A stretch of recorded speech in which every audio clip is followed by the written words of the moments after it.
You know what's interesting to me is whether you're talking about money or whether you're talking about sports or whatever business you're talking about. Sometimes you'll come across people and they'll just say, "Hey, work harder." Or let's say if it's basketball, I'll use that real quick. Hey, you got to practice every day. Okay, yeah, we get you have to work harder. We get you have to practice every day. And the same thing is when you look at money. When people say, "Let your money work for you," right? So we're going to talk a little bit about, number one, yes, we want to let our money work for us, but number two, what are the action steps that we do or we can do on a daily basis to be able to have that happen? And we're going to talk about 4 different points. The first point we're going to get into right now is get yourself educated. How do you educate yourself on money? What does that education look like? Is it, hey, let me go to high school, let me go to college, let me take finance in college? Is that going to give me the education on money? Well, I believe for like maybe the top 1%, 1%, that may be the case. But what about everybody else that's out there? What about the entrepreneur? What about the corporate executive? What about the small business or mid-business owner that has come across a way to generate income but really don't know how to understand and run the business, as well as not being educated about money, right? So we always talk about how important it is to read books. What kind of books are you reading based on what kind of education you're looking for? Remember, when we talk about money and then when we talk about investing, 2 separate things. And then in the space of investing, when we talk about investment classes, that's a whole nother separate thing, right? So investing in the stock market or in Bitcoin or in real estate, they're 3 different things. So what are the steps that you take to get educated? Are you listening to a certain person or persons on YouTube and or any other social media platform while you're educating yourself about money? It's a very important question. If you're doing so, okay, have you double and triple checked exactly what their history is in that specific subject and dug even deeper about exactly what and how they do things? So it's real important that you kind of make a list of maybe 5 or 10 folks that you begin to follow, that you begin to really understand their philosophy. Because remember, their money investment philosophy may be different than yours. And it's always important for you to understand what your investment philosophy is. And once you begin to understand all that, once you really begin to understand exactly what your financial world can look like as you break through the ceiling of complexity, whether it was handed down generationally or whether it's in the area that you're from, and you begin to get outside of that thinking through this proper education, the next thing you need to decide, and this is something that you want to always increase, is how do you pay yourself first? You know, when Tony Robbins talks about business as a spiritual game, what's important is, and number 2 is, really how to pay yourself first, is understand the spirituality of saving money on a monthly basis, right? So whether it's myself or whether it's Chris Crone, Sean Callaghy, other thought leaders that are out there, there's a rule of thumb, even if you went to the College of Financial Planning, they're going to say approximately save 20% of your income. But listen, I get it. Some of you folks out there might not be able to do that right now. So it's either save nothing or save something. Let's now save something.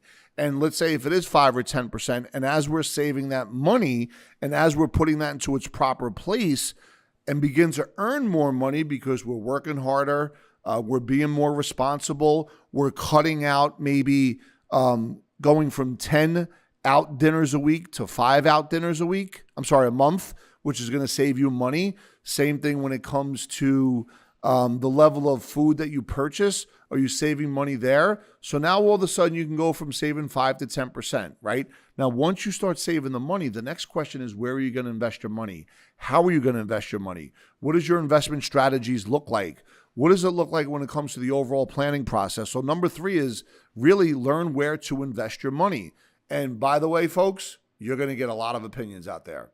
I mean, it's going to come on either whatever's trending the most right now. So if we went back to November, everyone in the world would tell you to buy Bitcoin. If we go to today, they might not have the same conversation, but people may now talk about annuities because inflation's getting, it's at a 40-year high. So remember, once you're exposed to the external forces on your investment philosophy and how to invest your money, you're going to be put into a position where you could be exposed to risks that you can't control. Let's call them unsystematic risks versus systematic risks. So what you want to be able to do is really be able to get a philosophy, and then within the context of that philosophy, understand what your goals and objectives are. And then once you know what the goals and objectives are, begin to take that personal savings, get it into that single digit, saving strategy. And as you're starting to save it through there, now remember, we're not just here talking about life insurance. We talk about the ability to outpace inflation, understanding all of the different asset classes. And as we understand these different asset classes, how to begin to create leverage, liquidity, and control. And when we're leveraging, we want to make sure that we're limiting the risk of external exposures as we're leveraging that money. So as we get into the fourth piece, what is the best way to leverage your money? Now, that's the money train that's going by right now. We're in Red Bank, New Jersey.